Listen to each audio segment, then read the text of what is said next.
Ça m'arrive de moins en moins, mais quand même. De temps en temps, il me surprend. Je parle du nombre 12.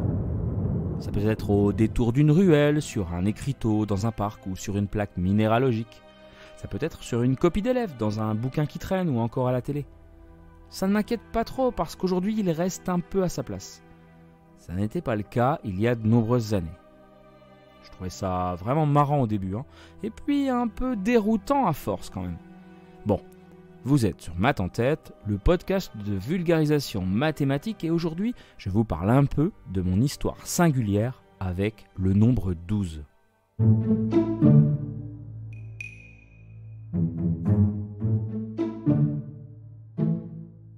Savez-vous pourquoi on vend certains produits par paquet de 12 ?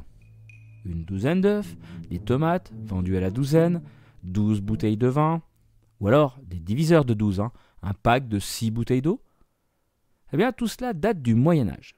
Sur les marchés, pas de calculatrice bien sûr, on fait avec les moyens du bord, et on essaie d'aller vite et bien. Et qu'a-t-on sous la main, ou plutôt qu'a-t-on dans la main ? Des phalanges.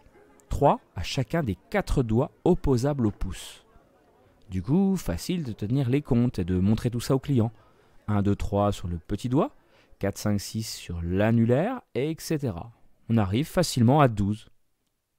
Alors ok, ça n'est probablement pas pour cette raison que 12 est entré dans ma vie. Je n'ai d'ailleurs appris cette anecdote que bien plus tard, mais quand même.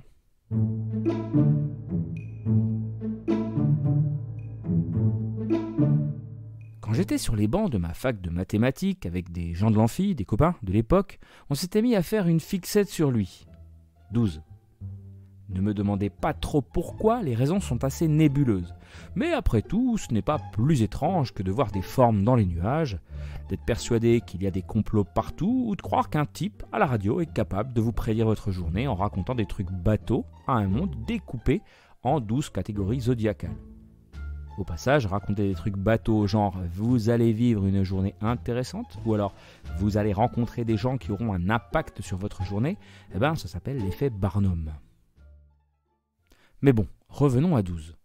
J'imagine que 7 c'était un peu trop passe-partout et que 13 nous aurait porté la poisse pour nos partiels.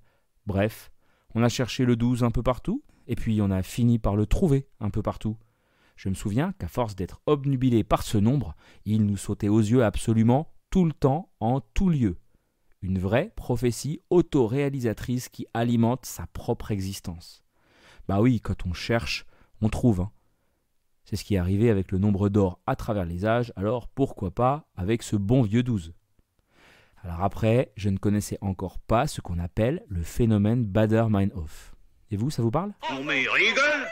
Le phénomène Baader-Meinhof, c'est un biais cognitif, un phénomène qui se manifeste par l'impression de rencontrer partout une chose à laquelle on a pensé, une illusion de fréquence qui s'explique par un certain fonctionnement du cerveau et qui se retrouve dans divers domaines de la vie courante. Notre cerveau est assez fascinant quand même. Il nous joue en permanence des tours et il faut le savoir pour les déjouer. Ça demande un peu d'entraînement, mais c'est comme ça. On sort par exemple de spirales obsédantes qui prennent le pas sur notre raison. Ai-je bien éteint le four ? Non mais je me rappelle plus si j'ai vraiment éteint le four en fait. Enfin vous voyez le truc quoi. C'est le genre de choses qui arrivent aux couples qui veulent un enfant. Ils finissent indubitablement par voir des landaux partout. Idem pour les célibataires qui finissent par ne voir que des gens en couple. Le phénomène Baader-Meinhof. Mais ce qui est marrant avec ce nombre 12, c'est qu'au-delà de cette anecdote personnelle, qui tient donc plus du biais de sélection que de la magie, je ne soupçonnais pas non plus ce qui se cachait derrière.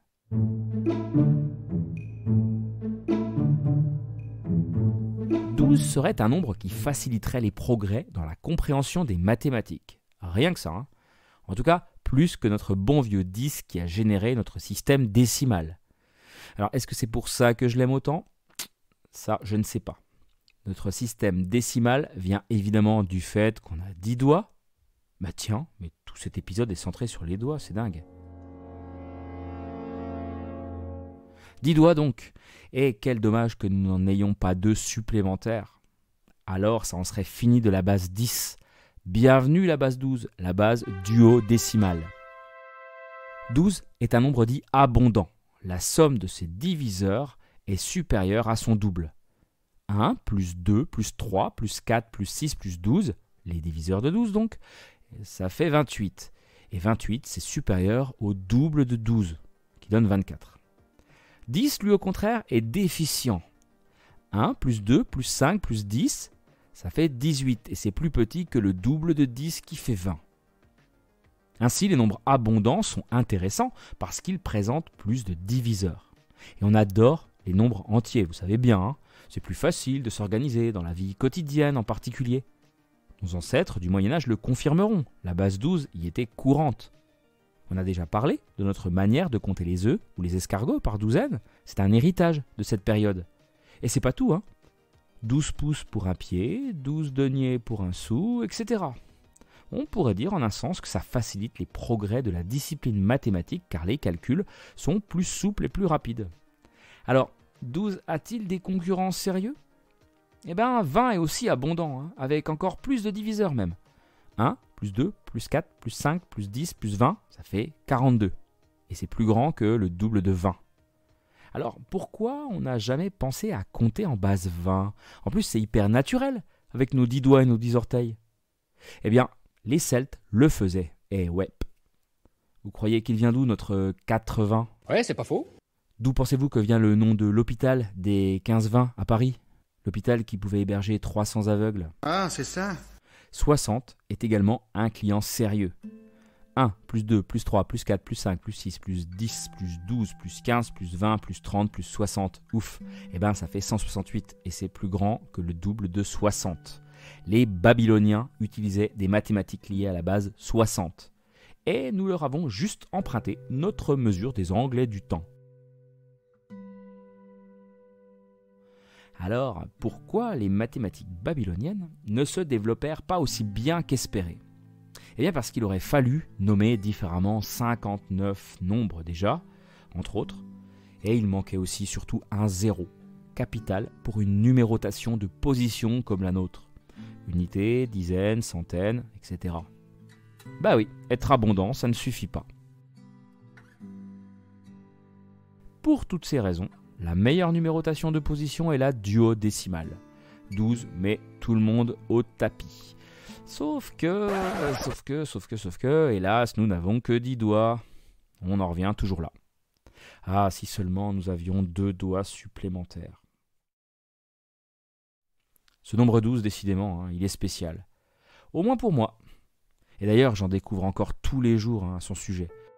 Saviez-vous par exemple qu'il y a 12 notes sur un piano ? 7 pour les touches blanches, Do, Ré, Mi, Fa, Sol, La, Si, et 5 pour les touches noires, Do dièse, Ré dièse, Fa dièse, Sol dièse, La dièse. En quelque sorte, l'alphabet de la musique occidentale. Et 12 est encore caché derrière.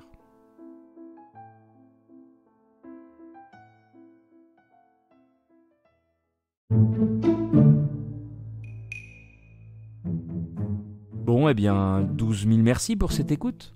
Comme toujours, j'espère que cet épisode vous a intéressé, qu'il a fait résonner quelque chose de personnel en vous, tout comme 12 fait vibrer les mathématiques en moi. N'hésitez pas à parler du podcast autour de vous pour continuer à le faire grandir, à faire en sorte que les maths débarquent de manière impromptue chez d'autres auditeurs. Surprise, c'est nous les maths. Bon, abonnez-vous si ça n'est pas déjà fait, et puis laissez-moi 5 étoiles sur votre appli de podcast pour encourager mon travail de vulgarisation. Et puis surtout, prenez soin de vous. Je vous dis à bientôt pour de nouvelles aventures mathématiques. Ciao.